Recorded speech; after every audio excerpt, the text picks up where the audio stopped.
Look, I'm sorry about this, but Adrian's missing again. He was here a couple of minutes ago, but nobody's seen him since. Excuse me. Excuse me. Yeah? I wonder, have you seen Adrian around? Adrian? Well, the other presenter, you know, about your height, your build. Oh, that's Adrian? Yes. Oh, sorry, I haven't seen him for hours. Oh, well, thank you.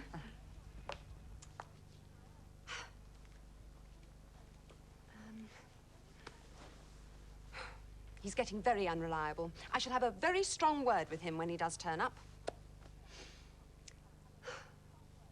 Look, I'll just ask this chap to keep an eye out for him. Excuse me. Oh, excuse me. Oh, are you the chap I just spoke to? Oh, no, not me, Mrs. Sorry. I'm somebody else. Funny, I could have sworn. Oh, well. Look, if you see Adrian, will you tell him that I want him here now, straight away, if not sooner? Sure thing, Mrs. Sure thing, yeah. Thank you. That's very odd. I'm almost sure that that first one never went, and yet... Wait a minute. Disguises. I know that back. Excuse me. Excuse me. Yeah? Adrian Hedley, take off that ridiculous disguise. I don't know what you're talking about. Come on. Who is this Angus Smedley fella, anyway? Yeah, fooled you. Yeah, that took you long enough to work out, didn't it? Adrian, why did you do it? You're late for the programme. Come on. Well, I thought I'd show my acting talent. Oh. Actually, it's great fun. It's very satisfying pretending to be somebody you're not, you know. You ought to try it. Oh, yes. Go on.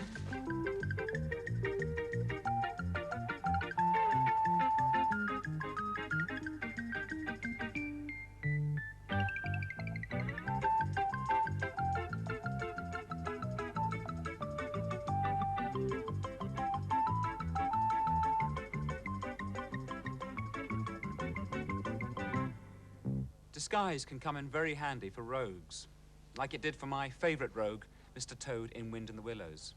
He'd been sent to prison for stealing a motor car. He escaped, disguised as a washerwoman.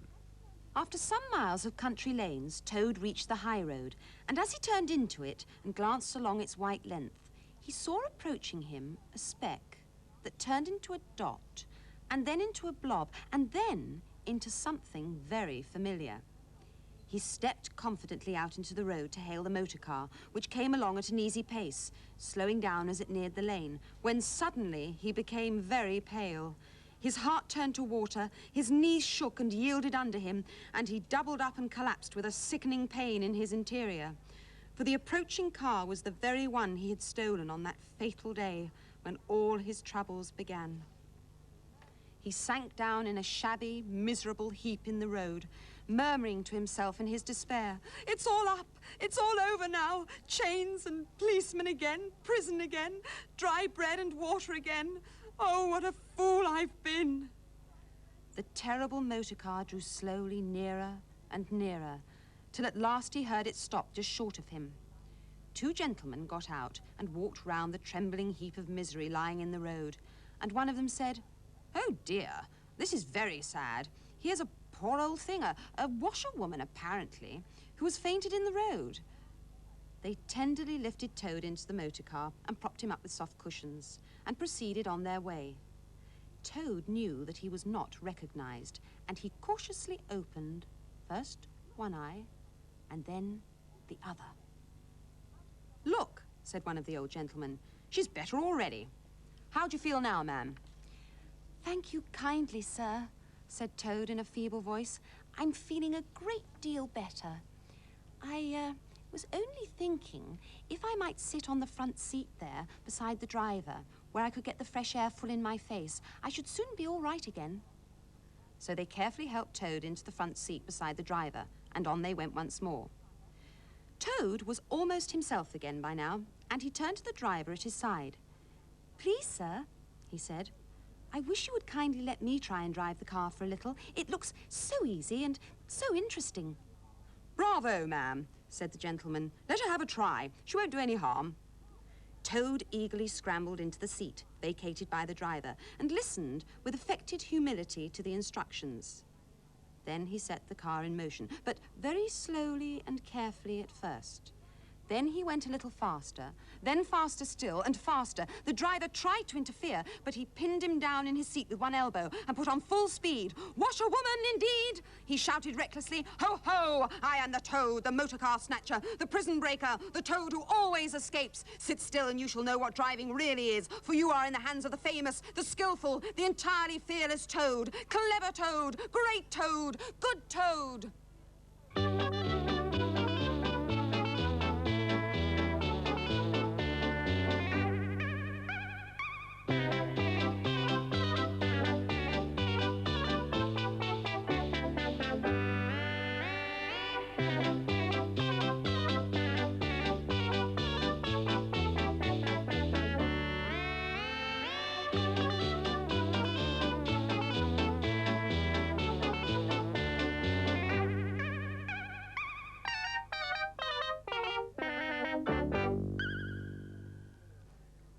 A great cat, padding deftly on velvet paws, dark striped as the undergrowth. His skin disguises his presence. Just as his beauty, his face as soft as a girl's in artful makeup, disguises his intentions. Animal disguises are meant to fool hunters into thinking that the creatures aren't there, or to fool victims so that they can't see the creature until it's too late. To camouflage themselves, animals have to blend into the background so that they can't be seen. Here are some unlikely disguises for animals that live in towns and cities. "Excuse me, Mrs. I'm the supermarket serpent. I slither around the soup and the spaghetti sections.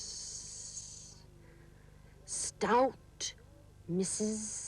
Simons hears a hiss, but sees nothing. So I slithers up and swallows her.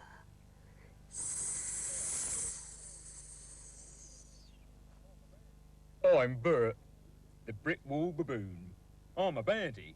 I merge into the bricks till Mr. Benson comes by with his bag of bananas, and I bop him on the bonce with a brick. Ba-doing.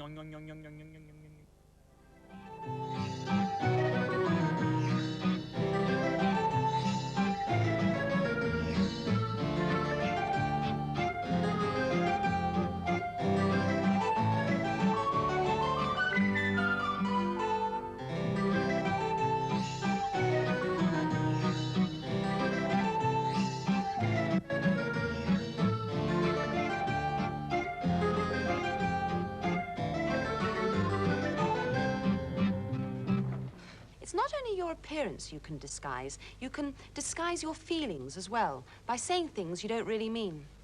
Adrian does that every time he has to go for tea at his Auntie Agatha's. That's only once a year, thank goodness. She's so very boring, but I have to be nice to her. If only I didn't have to disguise my feelings and could say what I really felt. And then there was young Edward. Oh, what a boy he was. You remember young Edward, don't you, Adrian? You know, the teeth. Oh, young Edward. Of course I remember. How could I forget young Edward? Young Edward? Who the heck's young Edward? Never heard of him. Wasn't he the little rip who once put spiders in your custard? Yes, I believe he was. That young Edward. He always was a boy for a jate, wasn't he? Yes, he certainly was. He was very funny. Funny in the head. Still is, still is. Do you know, the last time I saw him, he said he was just off to Egypt because he was hungry. That's a long way to go. But not far enough. Just what I said to him, dear.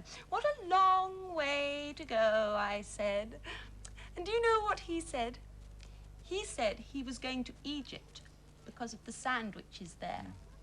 Because of the sandwiches there. Now, wasn't that funny? Yes! No.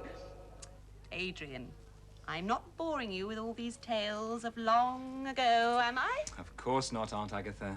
Yes, you are. You're boring. How could I possibly be bored in your delightful company? I'm so glad.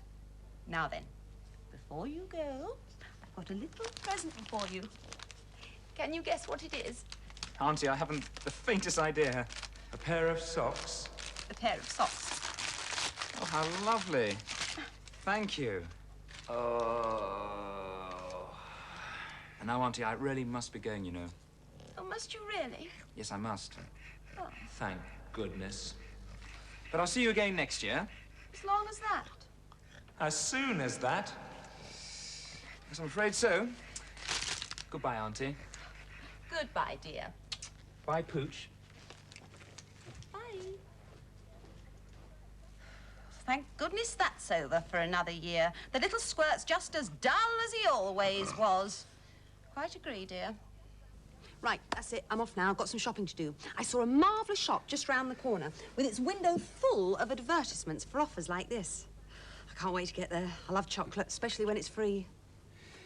Hang on, Gail, do you actually need 25 packets of soap flakes? It's free chocolate, not soap flakes. Yes, but to get the free chocolate, you've got to buy 25 packets of soap flakes. It says it there, look, in the little print. Where? There. So it does. What a swizz. I'm afraid advertisements are often very good at disguising what they're really saying, so always read the small print. Now there's somebody else who's been disguising himself. Lord Pismo. Lord Pismo was sunk in a terrible gloom. With a face black as thunder, the Lord paced the room. Pismo, dear, said his wife, do cheer up, please don't cry. I've been banned from the pub, sobbed the Lord. Really? Why? Did you do something awful? No, nothing at all. Well, more or less nothing. I vaguely recall I was singing quite loudly and dancing a jig when some fellow said I'd assaulted his pig. And suddenly there I was, out of my ear, and the landlord won't let me back in for a year. It's too tragic to think of. My dear, dry your eyes, said the lady. Why don't you go back in disguise? Oh, what a splendid idea, said the Lord, really keen. I'll go back there disguised as the Carnival Queen. Don't you think, said his wife, that's a little ambitious? Not at all, said the Lord. I'll look simply delicious. And true to his promise, Lord Pismo appeared in a wig and high heels and a curly false beard. Why the beard? Asked his wife. No, my dear, don't you see? I don't want the landlord to recognize me. At opening time, Pismo strode to the bar. My good man, piped Lord P, would you pour me a jar? But hardly had Pismo sat down in the snug when the pub dog leapt on him and gave him a hug. Get him off! No, I can't, said the barman. Afraid he's just got a mad passion for hairy-chinned ladies. Not a lady, it's just a disguise. I'm Lord P. Great Scott, said the landlord. You could have fooled me. What a crafty old fellow you are. How disarming. I agree with my dog, sir. I think you look charming. In a dress and a wig, sir, you're really delicious. Accept this pork pie with my very best wishes. And now, every Saturday night in the local, Lord Pismo is toasted by gent and by yokel. The pub's main attraction, he's loved and revered, but he has to turn up in a wig and a beard.